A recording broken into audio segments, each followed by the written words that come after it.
ខ្លះជួបគ្នាជានិស្ស័យកំណត់បានសន្មត់ស្រឡាញ់គ្នានោះខ្លះជួបត្រឹមសងកម្មដែលជុំពេកគ្នា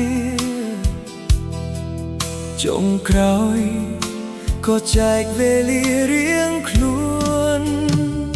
ក្តីស្រឡាញ់ខ្លះច្បាស់តែម្នាក់ឯងឆាកកំប្លែង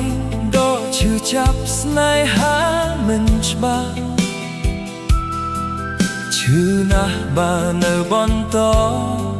មានជំរឿសមួយដល់អត្រឹមលើកដៃលាជួបគ្នាពេលក្រោយពេលដែលរឹងមាំជាងនេះជួបគ្នាពេលនេះមិនចំពេលអឡើយជួបគ្នាលើកក្រោយត្រឹមជាមនុស្សធ្លាប់ស្គាល់គ្នាបើសិនគេសួរពុំងារឆ្លើយថាយើងបែកគ្នាហើយជួបគ្នាថ្ងៃក្រោយត្រឹមមនុស្សធ្លាប់ស្រឡាញ់គ្នាអនុស្សាវរីយ៍ពេលវេលាជាសូបិលល្អបែកគ្នាពេលនេះព្រោះយើងមិនអាចបន្តស្នេហាដែលគ្មានចំហបន្តលេងបាន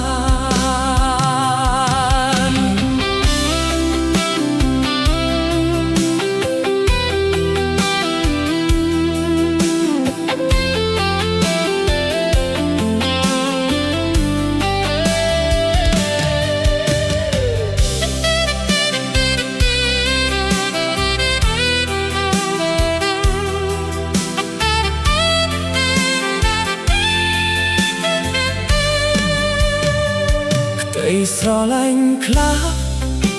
ច្បាស់តែម្នាក់ឯងឆាកកំប្លែងដល់ឈឺចាប់ស្នេហាមិនច្បាស់ឈឺណាស់បើនៅបន្ត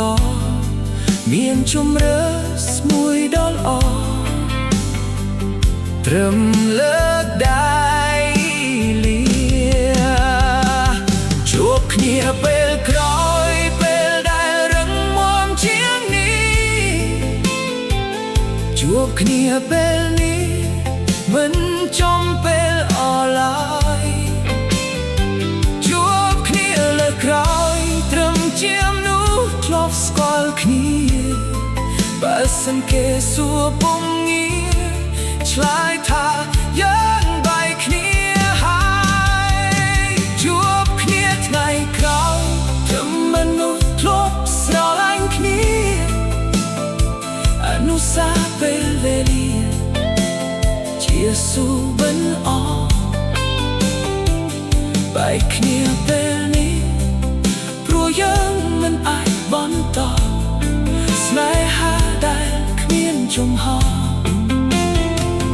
បន្តលេងបាន